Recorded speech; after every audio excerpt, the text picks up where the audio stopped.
because we're going to focus on the right things, not too many things. There's the shaft plane. That cone area, the club should stay somewhere in there. You're doing fine on the takeaway. That's a good takeaway. As you go up to the top,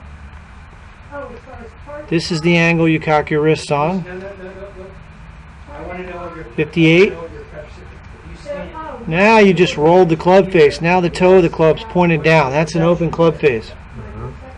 I suspect it's your grip that I'm going to have to adjust a little bit. I think it's too weak. Now as you come in, this is fine. The club's coming down right where it should. That's a good impact position. Now you ask me about the top of your backswing. I think your left arm needs to be lower and more across your chest. I would like to see your hands inside this cone right here. That's what I would prefer. So everything else is good.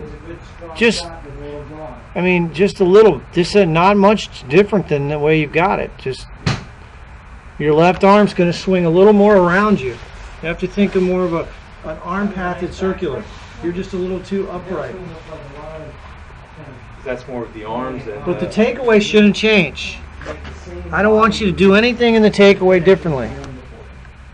You initiate the movement of the club with your core. Your trunk takes the club, and your arm, your left arm, if you're doing this properly, your left arm should stay against your chest. Yeah. So that's... Well, you're not going to put it there, but yeah, you could exaggerate it. I mean, that's fine. So anyway, the club face is my biggest concern because it's open at the top of your swing. So it should look wide open. So if you come over here and look, I'll show you what it should look like at the top of your swing. All right, so this is a square club face at the top of the swing. This is Hunter Mahan. Most of the direction on the golf ball is not from the path. See that? Takeaway is pretty good. Is that anything different than yours? What's different about your takeaway and his? Well, your hands are off plane. What do I mean by off plane? Your hands are not on the shaft plane. His hands are on the shaft plane. So that's the reason. That's more inside then. Well, slightly, but not much. Yeah, I would prefer the handle be your hands and the handle on the shaft plane, the club head to be slightly outside the hands. But you don't do that. All right, now but this the club face is not bad at that point. No, the club face is good at that point, but that's not the problem. It's right here at the top where you roll the club face open with your hands. You manipulate it. So you're going to see a different looking club face. Now, what's different about that club face?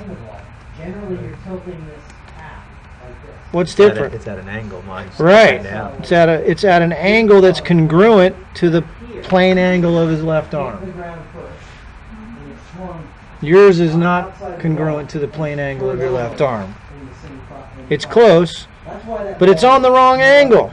It should be on a 45-degree angle, and it's not. Yours is about 80 degrees. His is about 45. That's more of a path. That's the path on that. Now, why is that a problem? Because you're going to have to use your hands in some way, shape, or form to get the face square, which creates all sorts of inconsistency.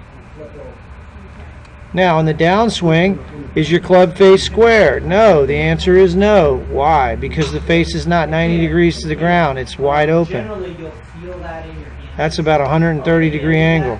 Where's his club? But it doesn't always. It's 90 degrees to the ground right there. Yeah. Oh, yeah. At that point. Yeah. Yours is not. I've seen situations where people are. Yours is still open. So that means you're going to use your hands in your swing somehow to square the face, which means you're going to be inconsistent. That's why you hit everything to the right. And sometimes I do hit great ones. You know, you're going to pull it left because you got the face open, and your brain says, guess what? Right. My club face is open. I got to fix that. Right. All right, you're done. That's all.